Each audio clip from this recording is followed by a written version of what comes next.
Shalom everyone, it's called Torah, it's Tuesday at noon, and today I would like to take this opportunity and really not to talk about the Parsha, but to talk about the upcoming holiday, Purim, that we will celebrate tomorrow night, Wednesday night, and Thursday. And I would like to talk a little bit about the situation of the Jewish people who lived in Shushan. By the way, Persia, that's Iran of today.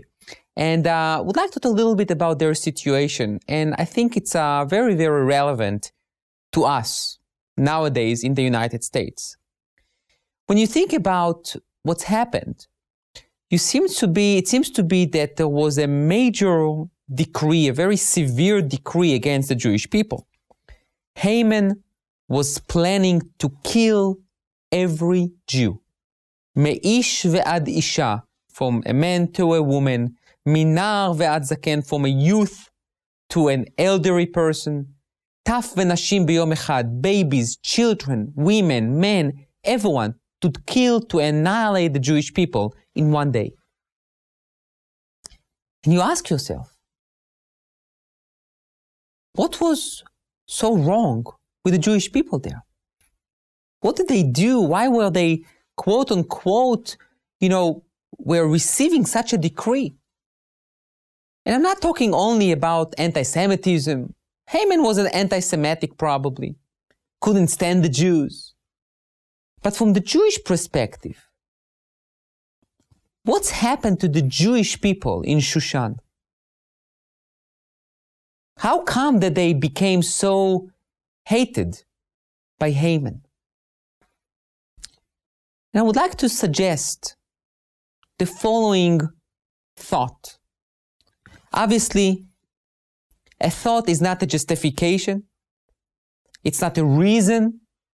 But try to take a step back and to try to understand the environment, the atmosphere in Shushan for the Jewish people.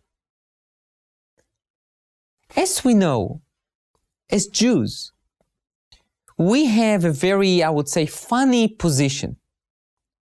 On one hand, we are a separate nation, a nation that has an internal code, namely the Torah and its values.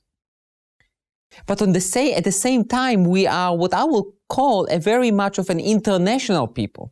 We have a goal to be a light unto the nation. We have a goal to lead and to inspire and aspire to be role models, not only for ourselves and to our families, but to the entire world as well. And then we have the opportunity. Shushan was a place that was basically open to every nation, to every religion. To the big banquet that Achashverosh, the king Achashverosh, invited everyone. He invited everyone in a way that everyone could feel very, very comfortable. The Talmud talks about the fact that Achashverosh served kosher food.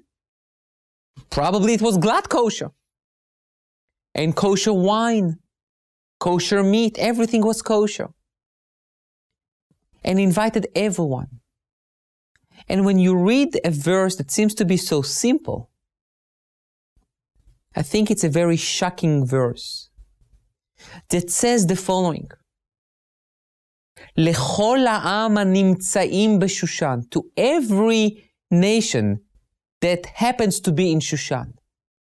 Meaning Achashverosh invited everyone together, and everyone felt that he is in a way like in a melting pot. Everyone is the same. Everyone is nimtza b'Shushan. Everyone is just happens to be in Shushan. Who cares if I'm a Jew, I'm a Hindu, I'm a Christian, I'm a Muslim? We are all together. There are no barriers. There are no differentiations. Nothing. Everyone is the same. And what kind of a meal are we talking about? This meal lasted for 180 days. With gold vessels, with silver beds, with servants, with wine, with meat. Who paid for all of it? Who paid for 180 days steaks and wine? I'll tell you who paid for it.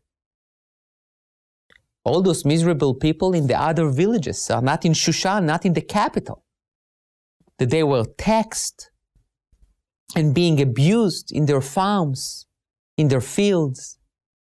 They supported, or their money was taken away from them to support such a feast. Where in these 180 days, people just got drunk, lost their values, and it came to an extent that, according to the Talmud, Achashverosh required his own wife to appear naked in front of all those people. Take a look at what's happened to people. What's happened in Shushan was what we call in Hebrew hefkerut, total chaos, total disappearance of any values, ethics, morals, humanity. It was an abuse of the weak people, and it led to a total immorality of viewing women as a tool, as a vessel.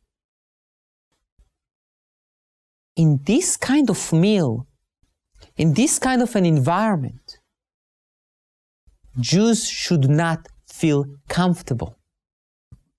Not only the Jews should not feel comfortable with, Jews should go ahead and protest, because it's against our own values, and I would probably say universal values. It's against anything that we believe in. Steaks, nice meal, it's a great thing, but not for 180 days. Not to be productive for 180 days. Not to try to inspire people to grow. Rather, exactly the opposite. People are becoming more animal-like rather than God-like. The situation of the Jewish people in Shushan was that they immersed themselves into emancipation, becoming like everyone else, and that's a problem. Yes, we are part of the universe. Yes, we are part of the global culture. But we have our own values that we must stick to. Because if not, we are losing our identity. How relevant it is to us living in the United States. It's a kingdom of grace. We are welcome everywhere. Jews are basically accomplishing what no one even dreamt before. But we need to be careful. Not to create an environment that we are just joining the feast without thinking about what we do and what kind of values do we embrace or not. We should always remember we have an identity. And as much as we are part of the world and we are leading the world with our values, we always need to remember who we are and what do we stand for. Purim Sameach.